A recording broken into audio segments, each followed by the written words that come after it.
ઉપલેટામાં ગુજરાત કિસાન સભા દ્વારા શહીદ ખેડૂત સુખબીરસિંહને શ્રદ્ધાંજલિ આપવા કેન્ડલ માર્ચનું રેલીનું આયોજન કરવામાં આવ્યું। મારું નામ ડાયાભાઈ ગજેરા, ગુજરાત કિસાન સભાનો પ્રમુખ છું।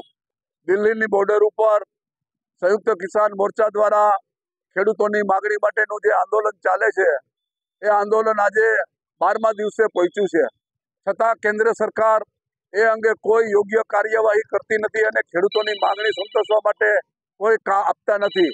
ત્યારે ખેડૂતો જે દિલ્હી ચલો દિલ્હીનો નારો આપી અને દિલ્હી જવા માટે નીકળ્યા હતા અને જ્યારે આગળ વધ્યા ત્યારે પોલીસે બેફામ ગોળીબાર કર્યા, એની ઉપર રબર બુલેટ વરસાવી, તેમજ રાત્રે પણ આંસુ ગેસના ગોળાઓ છોડવામાં આવે છે।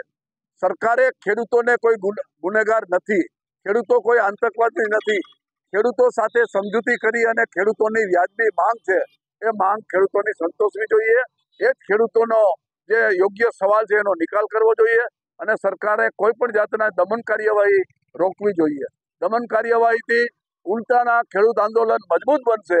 ખેડૂતો પોતાના હક અધિકાર માટે લડવા નીકળ્યા છે, તો સરકારે અગાઉ 2020-21માં જે સમજૂતી કરી અને જે એને ન્યાય આપવાની વાત કરી હતી એ ન્યાય આજ દિવસ સુધી મળ્યો નથી। એટલે ખેડૂતો માંગણી લઈને નથી નીકળ્યા, ખેડૂતો પોતાને આપેલું વચન પૂર્ણ કરવા માટે નીકળ્યા છે અને ખેડૂતોનું વચન સરકારે પૂર્ણ કરવું જોઈએ। આજે ઉપલેટામાં જે રાષ્ટ્રવ્યાપી કાર્યક્રમ હતો ખેડૂતોનો બ્લેક ડે, આ દિવસે ખેડૂતોને શ્રદ્ધાંજલિ, ખેડૂત શહીદ સુખબીરસિંહને શ્રદ્ધાંજલિ આપવા તેમજ મશાલ સરઘસ કરવા જેવા કાર્યક્રમો યોજવાનું દેશ લેવલે આહવાન કર્યું હતું। ગુજરાત કિસાન સભાએ ઉપલેટાના શહીદ ભગતસિંહ ચોકમાં શહીદ કિસાન સુખબીરસિંહને શ્રદ્ધાંજલિ આપવાનો કાર્યક્રમ કર્યો અને ખેડૂતોએ સરકાર સમક્ષ ખેડૂતોના માંગ અંગેના સૂત્રોચ્ચાર કર્યા। વેચિયા કચ્છ મધ્યે શ્રી સામત રાજા દાદાના મંદિરના વિકાસ અર્થે અને ગૌશાળાના નવનિર્માણ અર્થે શ્રી સામત રાજા દાદાના અખાડા વેચિયા મધ્યે શ્રીમદ ભાગવત સપ્તાહ જ્ઞાન યજ્ઞ કથાનો પ્રારંભ તારીખ 22/2/2024, કથા વિરામ તારીખ 28/2/2024।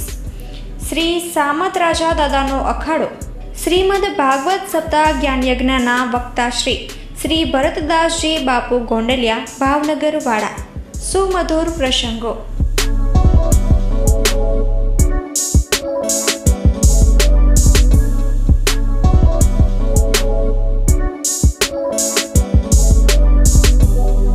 શ્રીમદ ભાગવત સપ્તાહ જ્ઞાન યજ્ઞ સમિતિ નથરકુઈ વ્યારા, વેચિયા સમસ્ત ગ્રામજનો, મૂળ વેચિયા, તાલુકો ભુજ, કચ્છ।